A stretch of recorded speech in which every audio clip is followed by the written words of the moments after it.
नमस्कार, आप देख रहे हैं खबर एक मिनट। इस बुलेटिन में बहुत बहुत स्वागत है। आपके साथ मैं हूं ऋचा शर्मा। इस बुलेटिन में हम आपको मात्र 60 सेकंड में खबरों का विश्लेषण दिखाते हैं। तो चलिए शुरू करते हैं खबर एक मिनट।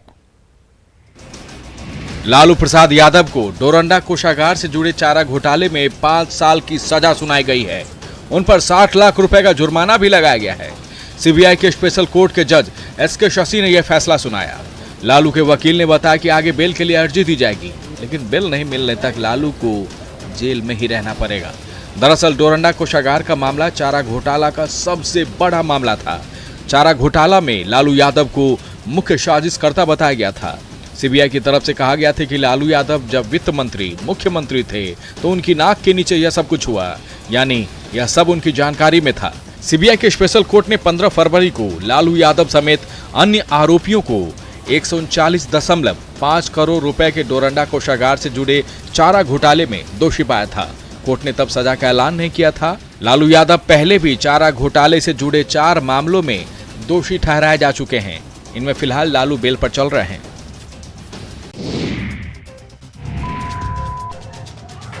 जहानाबाद के मखदुमपुर में बाइक टकराने की मामूली बात को लेकर जमकर बवाल हुआ। 2 युवकों के बीच का विवाद 2 गांव के विवाद में बदल गया। सरैया और कंसारा के युवक आपस में भिड़ गए। दोनों गांव से कई लोग जुट गए। इस दौरान दोनों तरफ से जमकर पथराव किए गए और यह सब हुआ थाना से महज कुछ ही दूरी के पास। मारपीट के बाद दोनों पक्षों में काफी देर तक पथराव हुआ। बीच सड़क पर पत्थरबाजी के बाद इलाके में तनाव बढ़ गया।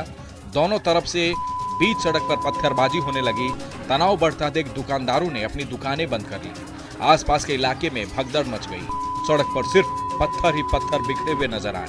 इधर रोडेबाजी में कई लोग घायल भी हो गए। स्थानीय लोगों ने बताया कि एक दिन पहले दोनों गांव के लड़के बाजार आए।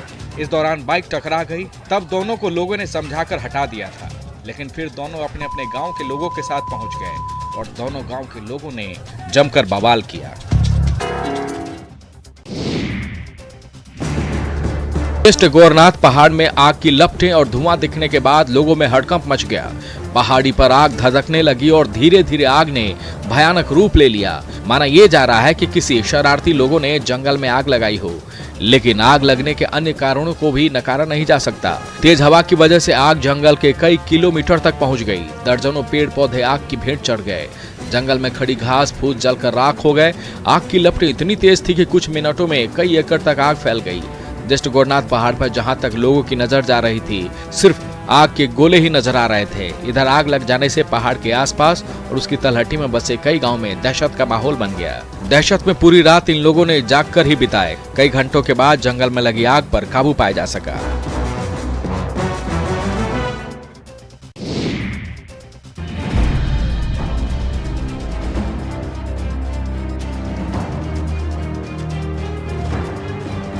मोतिहारी में सोशल मीडिया पर डांस का वीडियो वायरल हो रहा है। वायरल हो रहे वीडियो में नर्तकी के साथ ठुमका लगा रहा व्यक्ति कोई और नहीं बल्कि मुखिया जी है।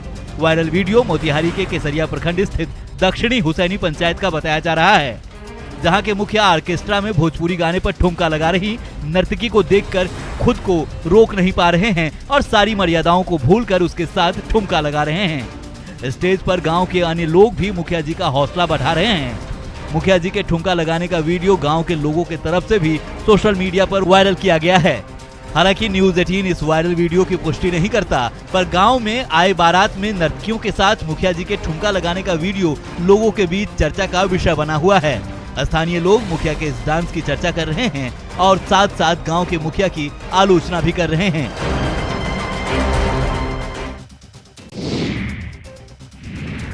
बिहार में शराबबंदी कानून को सफल बनाने के लिए प्रशासन सख्त है और अवैध शराब का कारोबार करने वाले लोगों के खिलाफ लगातार अभियान चलाया जा रहा है। छपरा में भी शराब माफियाओं के खिलाफ अभियान जारी है। प्रशासन की ओर से अवैध शराब के खिलाफ चलाए जा रहे अभियान में ड्रोन की सहायता ली जा रही है। पुलिस और उत्पाद विभाग के अधिकारी ड्रोन की मदद से अवैध शराब के ठिकानों का पता लगाकर उसे ध्वस्त कर रहे हैं। रिवीलगंज प्रखंड के दलियार रहीमपुर में जिला प्रशासन की तरफ तरफ से अवैध शराब के विरुद्ध कार्रवाई की गई। इस दौरान 2 दर्जन से अधिक भट्टियों को ध्वस्त कर दिया। कार्रवाई के दौरान प्रशासन ने 200 लीटर देसी शराब को जब्त कर लिया और 50,000 के करीब अर्धनिर्मित शराब के साथ साथ उत्पादन में प्रयोग किए जाने वाले सामानों को नष्ट कर दिया। उत्पाद विभाग की ओर से चलाए गए अभियान के दौरान डीएम और एसपी खुद मौजूद रहे। उत्पाद विभाग ने इस दौरान एक तस्कर को गिरफ्तार किया है, जिससे पूछताछ की जा रही है। प्रशासन की ओर से चलाए जा रहे अभियान के कारण शराब तस्करों में दहशत का माहौल है। बिहार में शराबबंदी कानून को लेकर पुलिस सख्त रूप अपना रही है। होली के अवसर पर तस्कर शराब की तस्करी को लेकर सक्रिय हो गए हैं, जिसको लेकर पुलिस भी सतर्क हो गई है। पुलिस की कार्रवाई के बाद भी तस्कर शराब की तस्करी से बाज नहीं आ रहे। अन्य राज्यों से आने वाली ट्रेनों के माध्यम से तस्कर शराब की तस्करी कर रहे हैं। पटना रेल पुलिस ने शराब तस्करों के खिलाफ अभियान चलाकर भारी मात्रा में विदेशी शराब जब्त किया है। जब्त शराब की कीमत लाखों रुपए आंकी गई है। खबर के मुताबिक रेल पुलिस ने गुप्त सूचना के आधार पर शराब तस्करों के खिलाफ अभियान चलाया, जिसमें ट्रेन से भारी मात्रा में शराब जब्त किया गया। हालांकि इस मामले में पुलिस ने किसी तस्कर को गिरफ्तार नहीं किया, लेकिन पुलिस मामले की जांच कर तस्करों के खिलाफ कार्रवाई की तैयारी में है। रेल पुलिस की ओर से आगे भी तस्करों के खिलाफ इस तरह के अभियान के जारी रहने की बात कही जा रही है, जिसके कारण शराब तस्करों में दहशत का माहौल है।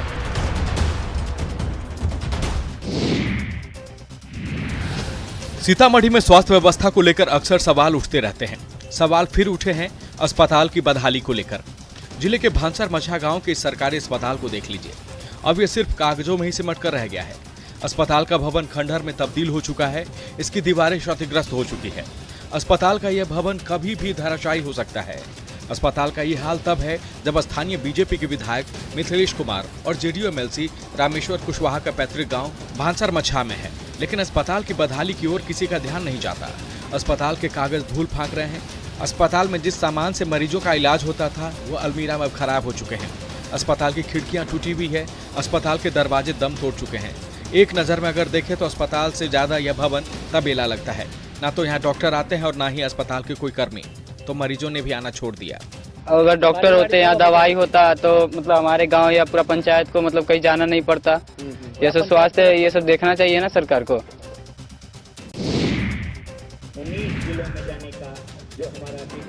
स्वास्थ्य मंत्री मंगल पांडे ने पटना से 19 जिलों के लिए 7 जागरूकता रथ को हरी झंडी दिखाकर रवाना किया। जागरूकता रथ के जरिए कोरोना टीकाकरण, मिशन इंद्रधनुष, आत्मनिर्भर भारत और केंद्र सरकार की जन कल्याणकारी फ्लैगशिप योजनाओं को आम जनता तक पहुंचाने के लक्ष्य रखा गया है। साथ ही साथ इस जागरूकता रथ के जरिए आत्मनिर्भर भारत को लेकर जागरूकता भी फैलाई जाएगी। जागरूकता रथों को मुख्य रूप से बिहार के अल्पसंख्यक, नक्सल प्रभावित, सीमावर्ती, आकांक्षी जिलों और उन इलाकों में जहां कम टीकाकरण हुए हैं वहां चलाने पर फोकस किया जाएगा। इन रथों के माध्यम से लोगों को टीके के दोनों डोज लेने और अन्य केंद्रीय योजनाओं का लाभ उठाने के लिए प्रेरित किया जाएगा। इसके साथ ही सांस्कृतिक दलों की ओर से जागरूकता कार्यक्रम भी चलाए जाएंगे, जहां ये सांस्कृतिक दल नुक्कड़ नाटक, गीत संगीत, मैजिक शो के जरिए कोविड टीकाकरण के साथ साथ जन कल्याणकारी योजनाओं के बारे में लोगों को बताएंगे।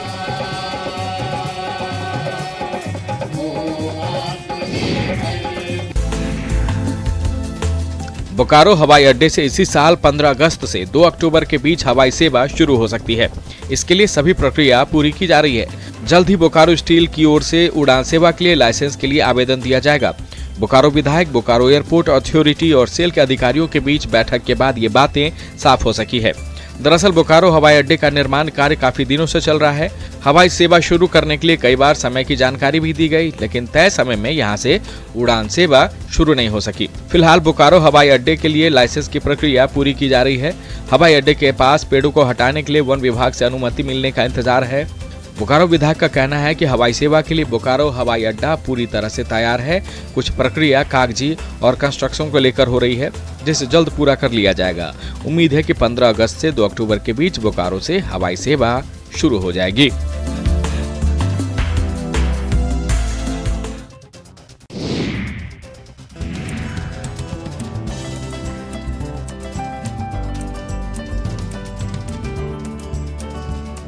धरती को हरा भरा और पर्यावरण को शुद्ध रखने के लिए शेखपुरा में 11 लाख से ज्यादा पौधे लगाए गए, लेकिन देखभाल के अभाव में कई पौधे सूख गए।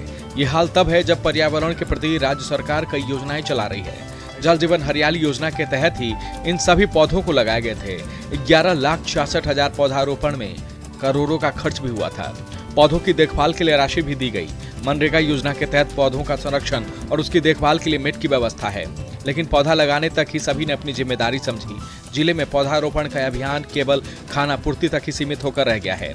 शहर से लेकर गांव तक जो पौधे लगाए गए थे, उनका हाल ये है कि उनमें से कई पौधे सिंचाई न होने की वजह से सूख गए हैं। सदर ब्लॉक के मटोहर दाह पर लगाए गए हजारों पौधे बर्बाद हो गए। पौधों के नाम पर कई जगह अब सिर्फ बेरियां ही नजर आ रही है। जिले को हरा भरा रखने का जो लक्ष्य रखा गया था, वो अब सवालों में है।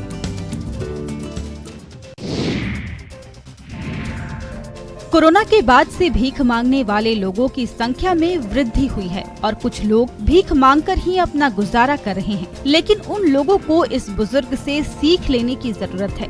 जी हाँ, हम बात कर रहे हैं 81 साल के बुजुर्ग कामेश्वर शाह की। विभिन्न परेशानियों के बाद भी ये भीख नहीं मांगते, बल्कि पॉपकॉर्न बेचकर आत्मसम्मान के साथ अपना गुजारा करते हैं। इको पार्क घूमने आने वाले लोगों की नजर जैसे ही इन पर पड़ती है, लोग खुद ही इनसे सामान खरीदने लगते हैं। हर दिन कामेश्वर शाह पीठ पर सामानों को रखकर पैदल ही इको पार्क के पास आते हैं। कान से बहरे हो चुके इस बुजुर्ग की एक आंख की रोशनी भी गायब है, फिर भी ये भीख मांगने की बजाय मेहनत कर अपना जीवन गुजार रहे हैं। मेहनत और आत्मसम्मान के साथ जीवन जी रहे इस बुजुर्ग से उन लोगों को सीख लेने की जरूरत है, जो शरीर से स्वस्थ होने के बाद भी मेहनत नहीं करते और भीख मांगकर अपना जीवन बिताते हैं।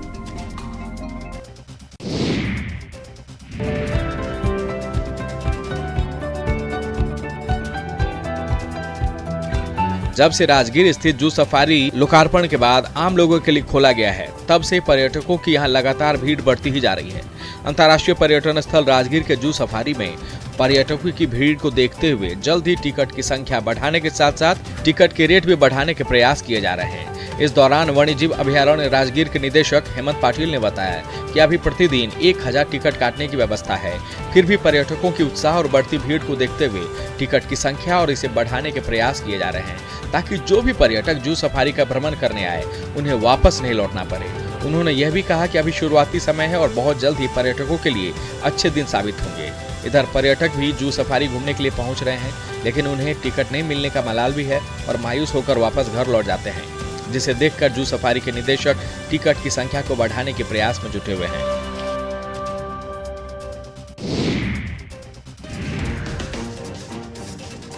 बिहार में शराबबंदी कानून को सफल बनाने और लोगों को शराब के खिलाफ जागरूक करने का अभियान चलाया जा रहा है। इस अभियान में मिसेज इंडिया अवार्ड की विजेता और उप विजेता रह चुकी महिलाएं घर घर जाकर लोगों को जागरूक करने का काम कर रही हैं। सौंदर्य प्रतियोगिता का खिताब जीत चुकी और उसमें भाग ले चुकी महिलाएं लोगों को शराब के खिलाफ जागरूक कर रही हैं और गांव की महिलाओं से अपने पति को शराब से दूर रखने का अनुरोध कर रही हैं। सुंदरियों का समूह महिलाओं के साथ साथ गांव के पुरुषों को भी शराब से होने वाले नुकसान के बारे में बता रहा है और उससे दूर रहने की अपील कर रहा है। सौंदर्य प्रतियोगिता में हिस्सा ले चुकी महिलाएं फिलहाल फुलवारी शरीफ में इस अभियान को चला रही हैं, लेकिन आने वाले दिनों में इनकी तरफ से पूरे राज्य में अभियान चलाने की बात कही जा रही है।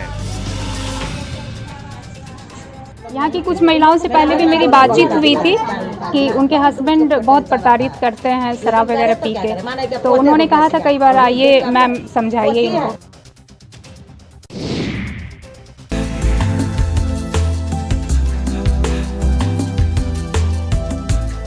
वर्तमान समय में क्रिकेट ने फुटबॉल की चमक और उसकी लोकप्रियता को कम कर दिया है, लेकिन बिहार के जहानाबाद में फुटबॉल के प्रति लोगों में आज भी दीवानगी है।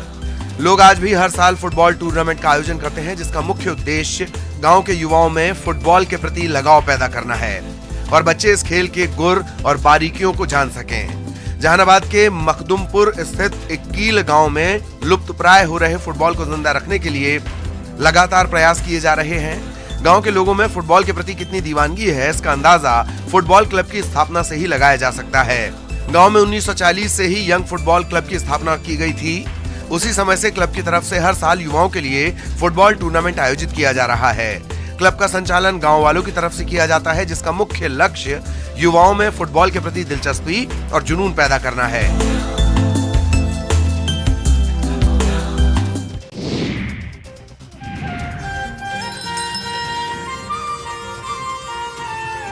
बाबा सिद्धनाथ मंदिर राजगीर के व्यवहार गिरी पर सैकड़ों साल पुराना शिव मंदिर है। मान्यता यह है कि यह प्राचीन कालीन बाबा सिद्धनाथ मंदिर में सम्राट महाबली जरासंध पूजा अर्चना किया करते थे। इसे महाभारत काल का मंदिर माना जाता है। बाबा सिद्धनाथ मंदिर में पूजा पाठ के लिए हजारों भक्तों का तांता लगा रहता है। ऐसे में सालों भर शिव भक्त पहाड़ पर चढ़कर बाबा पर जलाभिषेक करते हैं। इस मंदिर तक पहुंचने के लिए लोगों को 536 सीढ़ियां चढ़नी पड़ती है। इसका एक अलग महत्व है। राजगीर की नगरी ऐतिहासिक धरोहरों से पटा हुआ है। इस मंदिर की खासियत यह है कि अभी भी कई ऐसे पुराने रेडियम युक्त पिलर हैं जो दिन में धूप खिलने के बाद रात में रोशनी बिखेरने का काम करती है। यहाँ पर कई प्राचीन अवशेष हैं जो आज भी अपने प्राचीन परंपरा को समेटे हुए हैं। इसमें प्राचीन मंदिर बाबा सिद्धनाथ का काफी महत्व है। ऐसी मान्यता रही है कि इस मंदिर में जल चढ़ाने का अलग ही महत्व है।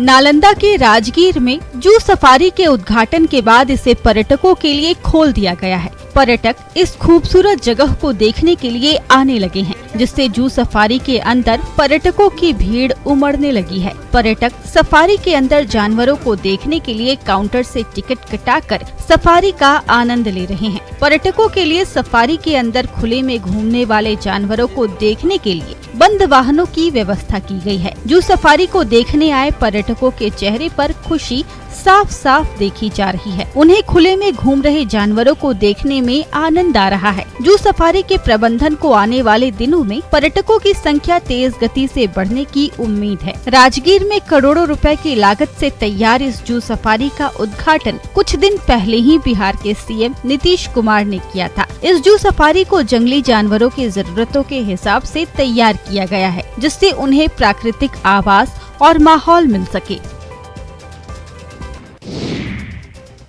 और फिलहाल इस बुलेटिन में बस इतना ही। बने रहे न्यूज़ 18 बिहार झारखंड के साथ।